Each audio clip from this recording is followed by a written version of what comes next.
Welcome to my presentation. This presentation is part of the playlist Indefinite Integrals More Examples. In this presentation, we will be talking about example problems related to exponential functions. Let us look at an example. In this example, we want to evaluate integral 10 u to the power of 3 over 2 minus 14 u to the power of 5 over 2 du. So we have some exponential functions here, and we want to be able to apply the process of integration and apply the rules of integration and then simplify this problem. So the way we want to do this is as follows. So we can write this one as y equals to integral 10 u to the power of 3 over 2 minus 14 u to the power of 5 over 2 du. So we can integrate every one of these terms separately as shown here. Y is equal to integral 10 u to the power of 3 over 2 du minus integral 14 u to the power of 5 over 2 du. So since we have some constant terms, we're going to pull out those constant terms outside of the integration process as shown here. Y is equal to 10 integral u to the power of 3 over 2 du minus 14 integral u to the power of 5 over 2 du. Now we can apply the power rule and then to every one of these terms separately, and then apply the process of integration and arrive at our final solution. So the power rule is stating as follows.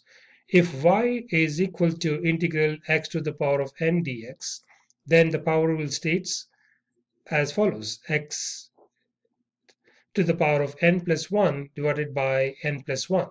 So we are going to use this power rule to our example problem as shown here.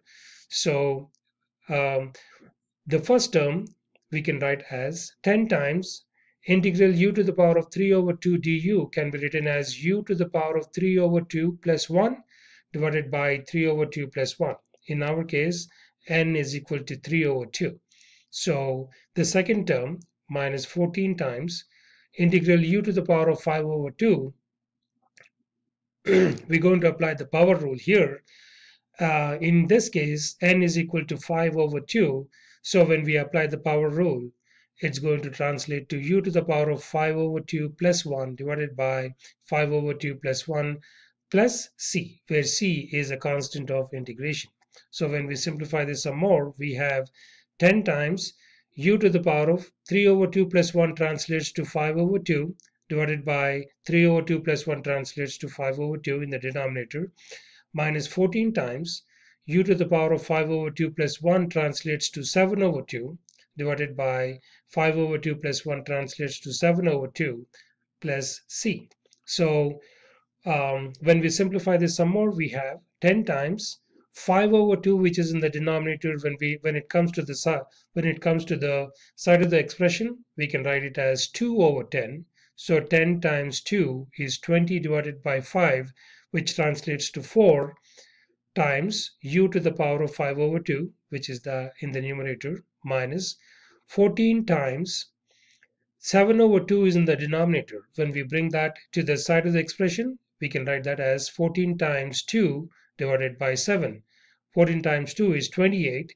28 divided by 7 translates to 4. 4 times u to the power of 7 over 2 plus c. So this is our solution, where c is the constant of integration.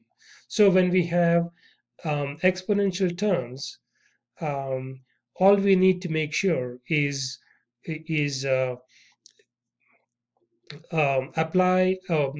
sure that we integrate each one of the terms separately, apply the rules of basic rules of integration, and then arrive at the solution. Let's look at another example. In this second example, too, we have some exponential functions, but we have some larger numbers. So 56 t to the power of 5 over 2 plus 18 t to the power of 7 over 2 dt. So we want to integrate this exponential function. So when we have to integrate this exponential function, we can write it out as shown here. So y is equal to integral 56 t to the power of 5 over 2 plus 18 t to the power of 7 over 2 dt. So we can integrate each one of these terms separately as shown here. Y is equal to integral 56 t to the power of 5 over 2 dt plus integral 18 t to the power of 7 over 2 dt.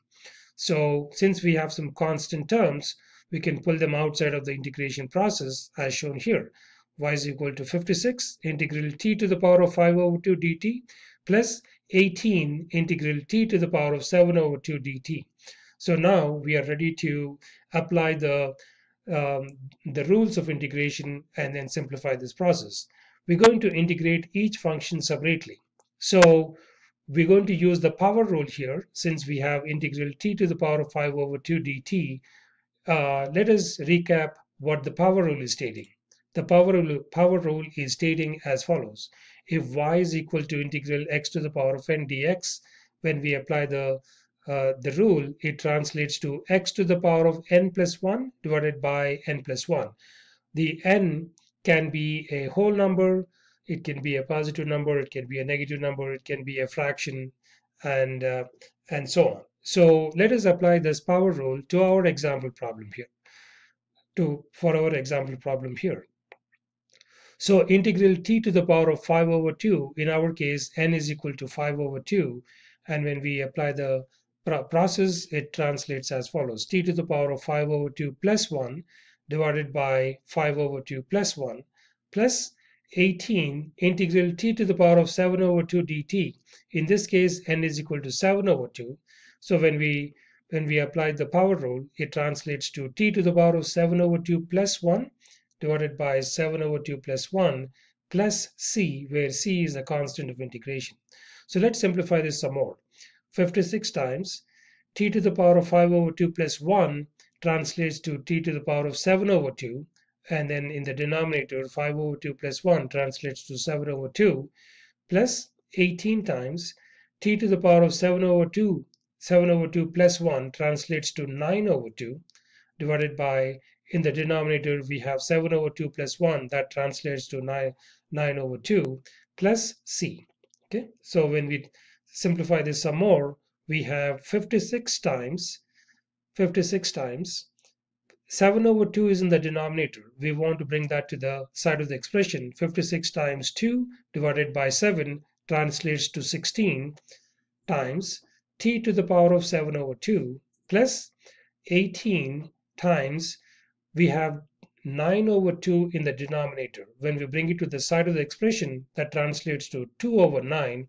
So 18 times 2 divided by 9 translates to 4 times t to the power of 9 over 2 plus c. So where c is a constant of integration. So this is our solution, 16t to the power of 7 over 2 plus 4t to the power of 9 over 2 plus c.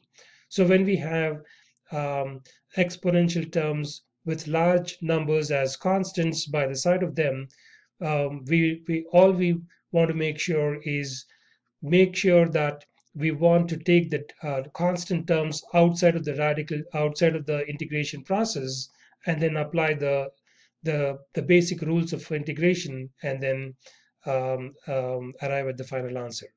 So this is how we're going to solve these types of problems. In my next video presentation, we will be solving more examples related to indefinite integrals.